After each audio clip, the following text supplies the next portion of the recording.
குடியாத்தம் அருகே மது போதையில் 50 அடி விவசாய கிணற்றில் தவறி விழுந்த மாற்றுத்திறனாளியை பத்திரமாக தீயணைப்பு படையினர் மீட்டனர். வேலூர் மாவட்டம் குடியாத்தத்தை அடுத்த சேம்பள்ளி சாணாங்குட்டை பகுதியைச் சேர்ந்தவர் மாற்றுத்திறனாளி இளங்கோ. இவர் நேற்றிரவு மெர்சப்பள்ளி கிராமத்தில் உள்ள அரசு மதுபான கடையில் மது அருந்திவிட்டு வழி தவறி நலங்காநல்லூர் கிராமம் வழியாக வந்து கொண்டிருந்த போது கிருஷ்ணன் என்பவருக்கு சொந்தமான 50 அடி ஆழ விவசாய கிணற்றில் தவறி விழுந்துள்ளார்.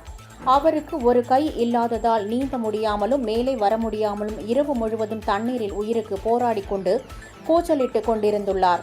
இந்நிலையில் இன்று காலை அந்த வழியாக மாடுகளை மேய்ச்சலுக்கு ஓட்டிச் சென்ற பொதுமக்கள் கிணற்றிலிருந்து வந்த அலறல் சத்தத்தை கேட்டு அங்கு சென்று பார்த்தபோது இளங்கோவன் இருப்பதைக் கண்டு அதிர்ச்சி அடைந்தனர். தகவல் அறிந்ததும் விரைந்து வந்த பேரணாம்பட்டு தீயணைப்பு படையினர் உயிருக்கு போராடி கொண்டிருந்த இளங்கோவை உயிருடன் கிணற்றில் இருந்து பத்திரமாக மீட்டனர். இச்சம்பவம் அப்பகுதியில் பரபரப்பை ஏற்படுத்தியது.